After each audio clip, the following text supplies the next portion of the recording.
Jackie Robinson hit that ball. It went zooming across the left field wall. Yeah, boy. It, of course, is Jackie Robinson Day, celebrating the anniversary of Jackie Robinson breaking the color barrier in Major League Baseball. Teams around baseball, we're running on number 42 tonight, including the Dodgers as well. Joining us right now is a friend of the program. All he's done is won the Cy Young, the World Series, the Silver Slugger, the ALCS MVP, the NLCS MVP, go to the All-Star Game 3 times, a Gold Glove, and a World Series MVP. Talking about Oral Hershiser, of course. Oral, good to talk to you again. How you been? All right, Travis, how are you? I am fantastic. So let's start with this. Jackie Robinson Day. You just purchased a painting called Grace, which is a painting of Jackie Robinson, Roy Campanella, Don Newcomb, and Martin Luther King Jr. I've gotten a chance to see pictures of it online. It's amazing. What made you decide that you wanted to buy that? Wow. How long is this segment? As much time as you need, Oral. Well, I started a relationship with a great artist named Dave Hobrick, and that relationship started because I loved his work, and he was doing things about all-time greats and athletes and all-time Dodgers. Ended up writing the foreword to his book for all-time Dodgers, and Ned Coletti wrote the content. Dave's work, then he asked if we could do a painting on the 59 scoreless, and we took some artistic leniency, I guess, or creativity, where Dave likes to tell stories. So it doesn't have to be an actual moment or a conglomeration of moments it could be. So we have Tommy raising his hands. We have Don Drysdale on the scoreboard, which he wasn't, and commemorating his record. We have the scoreboard of San Diego, of course. We have Sosha coming out to shake my hand. We have me looking to the sky, and it just kind of capsulizes everything that happened in that moment. And when I saw that, and Dave was nice enough to give me that painting, we decided that I wanted some more of his art and some more of his works. And so my partners and I at Legends Attic and also in my car dealerships, we formulated a small company, and we decided, let's find out what else Dave wants to sell or what else is going on in Dave's life. And in Dave's life, he wanted to start not doing as much commission work as he wanted to do more stories and more things from his heart, because he's an old athlete. He had some accidents that kept him from being an athlete anymore, and so he became an artist, and he just has a heart for athletes and for the stories. Well, in going to purchase with my partners his paintings, we bought about 10 of them, and we have another relationship going on where we might get a few more. I said, Dave, we got to have your Mona Lisa.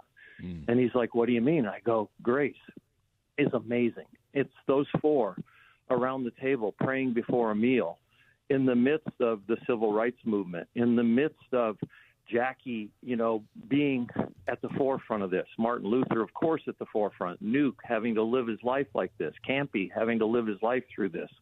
And I'm like, that is the most amazing thing. And he goes, Oral, the home right now is in the Negro Hall of Fame. And I go, Dave, it won't move. It won't move. That's where it needs to be. And so in buying Grace, which happened a while ago with the other paintings, we said the best time to announce this, that it's not moving and that it's ours now, is on Jackie Robinson Day. So this has been in the works for about a month or so. And Dave now is at a place where he doesn't have to take on commission work. He can work from his heart. And he's world-renowned now because he has a deal now with, believe it or not, Rolling Stone for Ohtani pieces over in Japan and Korea and stuff like that. His art here in the U.S. has really taken off because he's now one of the recognized top artists. And this is pastels in black and white charcoal. And so I've always been a big fan of memorabilia. I have a huge memorabilia collection. Eddie, my partner, and Mike Capozio, my partner, have been huge fans of memorabilia and have collected all kinds of stuff. So we decided that we're going to make sure we pass on this experience that we have to other people, and we have to leave the art and certain things in the right place, even though we're buying it. And so Grace is a heartfelt mission. I talked to Bob Kendrick, the president of the Museum of the Negro in Kansas City, Museum Hall of Fame. I want to call it the Hall of Fame, but it is it's really more of the history of Negro baseball before they came to the big leagues. And talking to Bob and his passion and his love and his knowledge, I just said, Bob, do not worry. This is not being moved. That story needs to be told. That education and history needs to be there. And so we're completely on board. And, everybody says this is Jackie Robinson Day because it's the day he broke the color barrier. But there was so much more to Jackie than just crossing that line. I mean, he spoke in the halls of our government. He walked.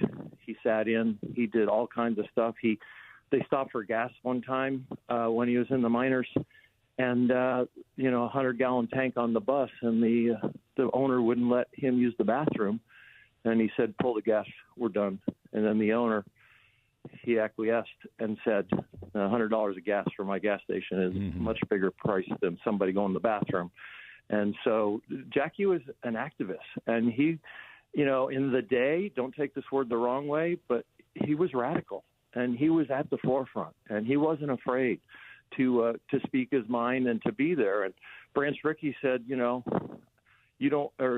said, you don't want a player to fight. And Branch Rickey said, well, I want a player strong enough that won't fight back. And Jackie didn't on the field, but he did, in the ways the culture allowed him. And so this is a very important day for baseball, for what has happened in our country and around the world. But it's very important that Grace stay where she's at. Oral Hershiser, the great Oral Hershiser, taking some time here to join us on the Travis and Sliwa show. Oral, I'm curious, and I know you're talking about how important the day is. How do you feel like Major League Baseball, Jackie Robinson Day today, everyone will wear the number 42.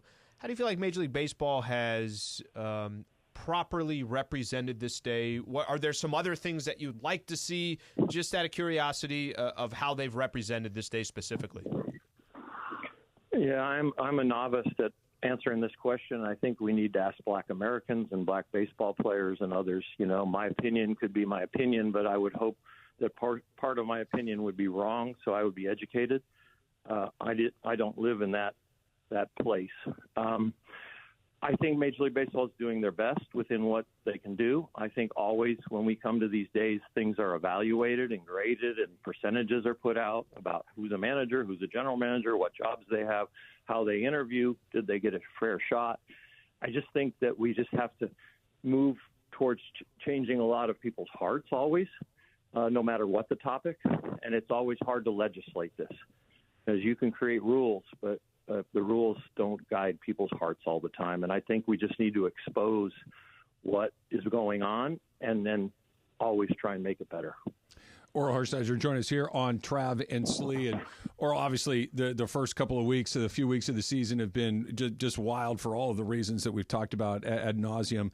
But just from a eyeballs situation, the addition of Shohei Ohtani, the first 3 weeks of this season to the other 3 weeks that you've been around the beginning of Dodger baseball, being a player, being a coach, a broadcaster, just what does he bring to just the day in, day out existence of having that man on this team?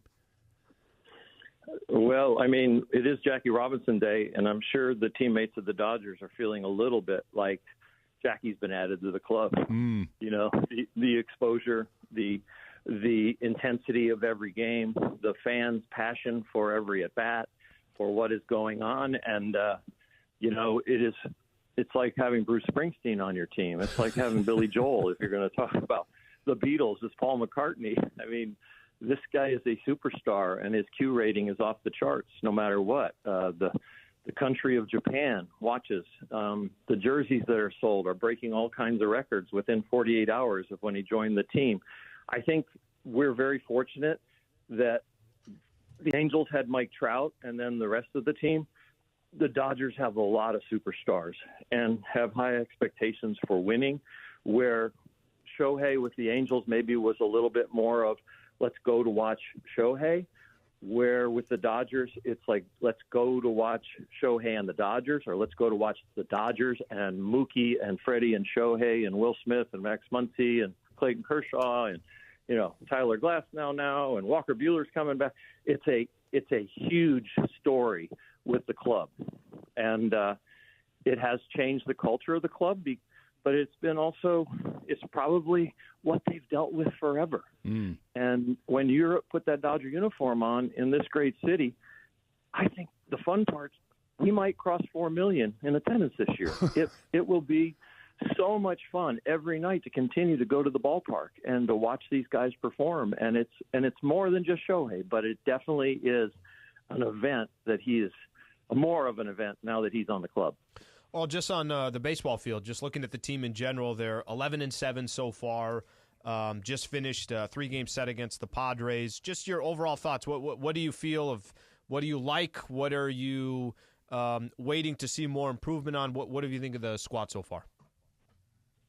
Well, I think there are a lot of places that we have reached the expectations, and there's a lot of places that they want to improve. I think, we haven't reached 100 at-bats for players, but if you look at the guys that hit probably 6 through 9, their first 100 at-bats when we get there are going to be evaluated a little bit more because the first 4 have been off the charts, and even the first 5 with Max in that hole or Teoscar, those guys have performed really high. James Outman and Kike and CT and, Austin Barnes gotten off to a hot start. We might have the best catching duo in baseball.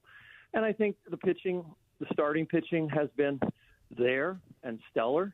And it also has had its nights when it's like, oh, what's that? We hope we don't get many more of those outings. But the large majority of the outings from the starters have been very good. And then I think you see the same thing with the bullpen. I think you see the excellence and the brilliance, and that is more consistent than the nights where you go, oh, they've got a flat tire. So we haven't hit our complete stride because of the expectations. But if you look at the record, you look at how they've played, I think the defense is coming, and I think that could have been an eyesore for people or a place where they said there was an Achilles heel. But, boy, they're starting to round into shape there, and I think they will further and further as they go. And it's going to be an exciting year. They've got a top 5 major league rotation on the IL. They've probably got 2 of the best relievers in baseball on the IL in Gratterall and Trinan. So don't worry. They're in first place. They might be slightly more inconsistent than you want because you want them to be perfect. But that's the expectation. We have a perfect team, but no, it doesn't happen that way when you take the field. Legend of Dodger baseball, Orel Hershiser, joining us here on the Trav and Slee Show. With that in mind, Orel, and I'm sure I'm the very, very first person to ever bring this up to you, but you threw over 200 innings 9 times in your career. I understand that the ask is different, that what you're asking a starting pitcher in Major League Baseball to do now is different than what they were asking you to do in the 80s and 90s. But why do you think we are where we are in terms of all of these pitching injuries? I know Justin Verlander's been talking about this, Max Scherzer, and many, many others, but just the rash of injuries, because it's not just 1 or 2 guys here and there. It's a Hall of Fame list of talent that is down right now with arm injuries. Yeah, I think maybe we're at a tipping point. I don't think you can pin it on one particular thing, like people want to say the pitch clock. People want to say the data and spin rates and velocities, and I think it could be a conglomeration of everything. When you ask people to sprint and they're marathoners, that would be tough. So I think there's adjustment here, and there's probably going to be adjustment in training. As we go through this, there's going to be an adjustment in workloads. There hasn't been an adjustment in roster that would protect people because they've, in the 70s and 80s, there were 9, 10, maybe 11-man pitching staffs, and now we're looking at 13. Maybe they need to look at the roster and shorten the pitching staff so that people have to go longer, and then to go longer, then they have to put less effort into every pitch. I think some theories might change that, every pitch doesn't have to be thrown at 100% effort, that you can change speeds up as well as down. I don't have to hit the exact spin rate or the exact velocity of my max to stay in the game or to feel like I'm going to make a team or to feel like I'm going to stay with a team or I feel like I'm going to get a better contract. I think that there are outs below your max effort, but when you come from grade school through high school through college, get drafted, and that's the reason, it's hard to change that mindset in guys' minds that and that's how you kind of get paid, and that's how you kind of get jobs. So it's going to be slow, and I'm not sure it's something we can legislate. I heard a decent idea from different people about rule changes that might help, but it's going to be. What was the idea? Complicated equation. The one idea was to take away the DH when a starting pitcher doesn't go 5 innings. That was a Verlander and Scherzer possibly brainstorm. But does that change the effort and the pitch clock and everything else? I think it's a good opening salvo to kind of start brainstorming, but I'm not sure we're there yet. Oral Hershiser joining us here on the Travis Lee Show. And last one, Oral, you mentioned earlier during our conversation that you are a big sports memorabilia guy. That was at least part of the impetus to purchase Grace, the picture of Jackie Robinson and Roy Campanella, Don Newcombe, and MLK, the painting, I should say. Not your most valuable, but what's your favorite piece of memorabilia that you own? Means most to you. Oh, wow. It's really interesting because I'm actually getting to a point where I'm thinking about unloading it and not leaving the headache for my kids. The most sensitive piece would be probably something from my parents. They were Little League Parents of the Year, and they got a Ronald Reagan autographed ball for being Little League Parents of the Year, and I went to the last Reagan State dinner. And then later on in life, my mom was diagnosed with ovarian cancer, and I got invited to the White House and got to have a private dinner in the private quarters with the president and took my mom. A putter from Payne Stewart through Robert Fraley, my best friend and attorney, through Arnold Palmer. Payne won the Bay Hill Classic. And at Bay Hill, after you win it, you get invited to Arnie's house after dinner, the next night. And then after dinner, Payne was ushered into the garage, which was his club room and club manufacturing room and where he adjusted clubs. And Payne was allowed from Arnie to select one club. Oh, wow. And when he selected the club, he selected one of Arnold's goosenecks putters that he had won a tournament with. Payne gave that to Robert Fraley, who was our attorney and best friend at the time, who we played golf with. Payne and Robert went down in the plane crash in 99. Dixie Fraley came to me and asked me to be, of course, at the funeral and speak and do different things. And then she said, what of 3 or 4 things of Robert's stuff would you like? And there was a painting that he bought when we were on a road trip together. There was a coffee table that we argued over, and he bought in front of me off to the side, and I never got. There was a golf shirt, the last golf shirt that he wore when we played. And there was the putter that Payne gave him that he gave to me, but I gave back on the night that I became a Cleveland Indian and left the Dodgers because the Dodgers had signed Nomo. Robert and I were up till 3-4 in the morning negotiating with the Dodgers, and I was just putting in his office with this putter. And he goes, "You like that putter?" I go, "This is an amazing putter. You know what this is?" Yeah, he goes, "I know what it is." Arnold Palmer won a tournament with that. I got it from Payne. Wow. I go, "Oh my gosh, yeah, this putter is worth a zillion." And he goes, "You can have it." I go, "Robert, I can't take this putter." And I put it back in his bag. We finished the negotiation with the Dodgers. We went to, and I said, it's over. I'm not going to be a Dodger. We ended up signing with the Indians. I called Peter McGowan of the Giants and apologized and said, I'm going to be an Indian. He said, "Oral, thank you for the call." Called John Hart, said, "I'll be there tomorrow." And Robert kept the putter.